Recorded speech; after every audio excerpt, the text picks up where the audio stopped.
Olá, seja muito bem-vindo e muito bem-vinda ao Boletim do Paddock, o seu canal de automobilismo e outras nerdices.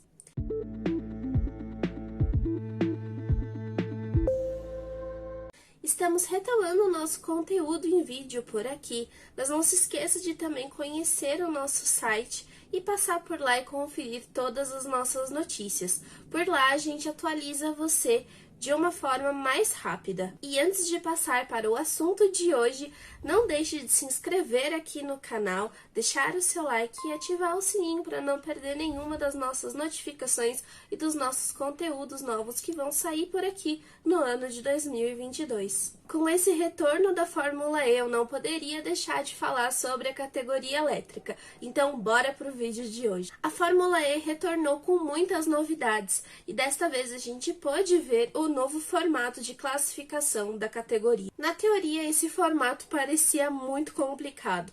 A gente teria uma fase de grupos, quartas de final, semifinal e depois a disputa pela pole. Mas funcionou muito bem, a gente viu que trouxe muita dinâmica para a categoria e o público acabou aceitando bastante esse formato de classificação. A gente conseguiu ver bastante comentários do pessoal que acompanha a categoria pelas redes sociais. Porém, a classificação não vai ajudar os times menores como acontecia no passado. Para eles ficou muito mais difícil avançar por todas as fases da classificação e ter a chance de obter uma posição melhor no grid para a largada. Agora os times que andam ao final do pelotão vão precisar contar com um pouco mais de sorte para poder obter bons resultados. Com duas etapas a serem realizadas, uma foi disputada na sexta-feira e outra no sábado. Então as coisas ficaram bem agitadas lá na Fórmula E. Na etapa de abertura, a Mercedes já comandou as coisas.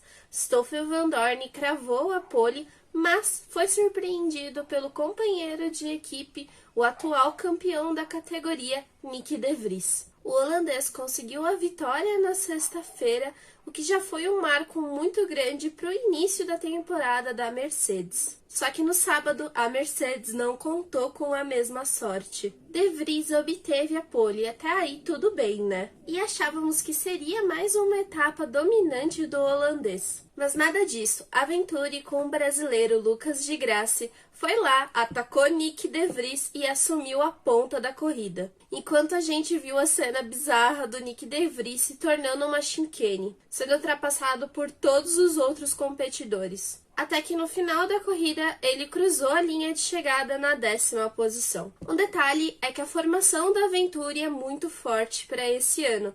A gente tem o campeão da categoria, que é o Lucas de Grassi, e o atual vice-campeão da categoria, Eduardo Mortara. Além disso, a Venturi utiliza o mesmo trem de força que a Mercedes, o que mostra que o seu equipamento é muito forte para poder disputar o campeonato deste ano. E você deve estar se perguntando qual foi o saldo dessa briga depois desse fim de semana. Então, a Venturi é a atual líder do campeonato de construtores, contando com 58 pontos contra os 57 da Mercedes. Eduardo Mortara também é o atual líder da competição. E antes de falar sobre um assunto polêmico, vamos passar pelos brasileiros que estão na competição. Lucas de Grassi conseguiu um 5º lugar na sexta-feira e um 3º lugar com a Venturi no sábado, depois de ter toda aquela disputa pela liderança da corrida, além de enfrentar o seu companheiro de equipe e o Robin Fries. Já Sérgio Sete Câmara teve um bom início na sexta-feira, disputando até mesmo na classificação uma chance para poder avançar para as quartas de final. O piloto terminou a etapa na 15ª posição. No sábado ele não teve a mesma sorte. Ele não estava conseguindo virar tempos capazes de brigar com os pilotos que ficam mais acima da tabela. Na classificação, ele acabou atrapalhando Pascal Wehrlein, da Porsche, e o alemão também atrapalhou o brasileiro. E depois a gente teve o Sérgio Sete Câmara sendo punido por ter atrapalhado o Buemi.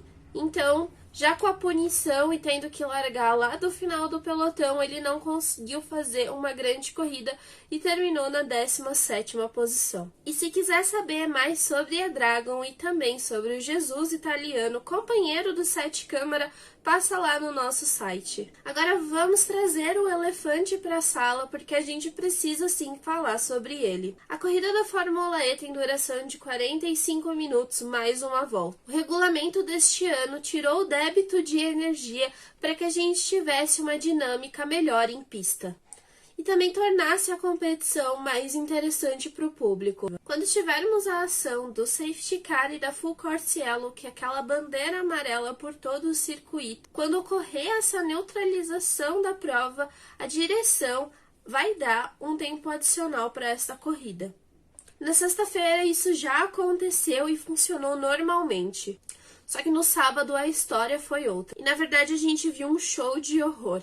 O safety car terminou na pista e para poder completar, a gente ainda teve aquela bizarrice do trator que estava fazendo a remoção do carro do Alexander Sims. A regra fala que 45 segundos serão adicionados por minuto de ativação do safety car ou full course yellow. As provas podem contar com no máximo 10 minutos adicionais no padrão de 45 minutos mais uma volta. Se a interrupção da prova acontecer após os 40 minutos, nenhum tempo será adicionado. Entendeu esse cálculo? No sábado, o acidente do Alexander Sims aconteceu cerca de 10 minutos antes do encerramento da prova. O safety car entrou em pista para que fosse possível fazer a remoção do carro do piloto da Mahindra. O diretor de corrida, Scott Elkins, esperava que a prova fosse retomada antes do período de encerramento do cronômetro. A intenção era que a gente voltasse a ter uma bandeira verde antes do encerramento da prova, pois a gente estava tendo uma disputa bem interessante antes da neutralização da corrida acontecer. Elkins explicou que não foi possível dar a bandeira verde porque não conseguiram fazer a remoção do carro no tempo em que eles estimavam. A remoção era para poder ter acontecido em 4 minutos, mas ela levou cerca de 10. E nisso, o carro de segurança deixou a pista apenas para que os competidores cruzassem a linha de chegada sem ele e não aparecessem na foto. Os pilotos se mostraram extremamente frustrados da forma como a corrida foi encerrada. Entretanto, alguns competidores até compreenderam. Levaram em consideração o fato de ser o primeiro final de semana com as novas regras do regulamento que foi aplicado para 2022. Outro detalhe é que nem sempre o pessoal que trabalha na pista é especializado na remoção dos carros e consegue fazer um trabalho ágil. De qualquer forma, esperamos que isso não aconteça novamente na categoria e que a gente possa ter corridas mais dinâmicas como o regulamento está prevendo. Para completar essa cena, a gente viu um trânsito se formando na região onde o acidente tinha acontecido. Ele foi provocado porque o trator estava num ponto cego da pista, onde ele fazia a remoção do carro da Mahindra. Os pilotos chegavam naquele trecho e eram surpreendidos com toda aquela movimentação. O bicampeão da categoria, Jean-Eric Vergne, ficou frustrado com a situação e acabou externalizando o que ele achou de todo esse trabalho e processo que foi realizado. Ele informou que teve falta de comunicação com os pilotos e ainda mencionou as batidas que ocorreram naquele trecho durante o período em que se formou o trânsito. Fora que ninguém informou o fato de ter um guindaste na pista fazendo a remoção do carro. Alguns achavam que o mais certo, no momento em que o acidente aconteceu e pelo ponto em que o carro estava na pista, era melhor ter aplicado o regime de bandeira vermelha, feito a limpeza da pista e utilizado o restante de tempo da competição para que a gente tivesse mais ação em pista. Vendo o acidente que aconteceu do Jules Bianchi, eu acho que a direção de prova correu um risco desnecessário nesse fim de semana. Mas e você aí, concorda com os pilotos? Concorda comigo? Aproveita e deixa seu comentário aqui e me informa o que você achou da corrida e também me diz o que você achou dessa atitude do diretor de prova. Eu retorno aqui para poder conversar com vocês sobre a Fórmula E em um próximo vídeo. Até mais!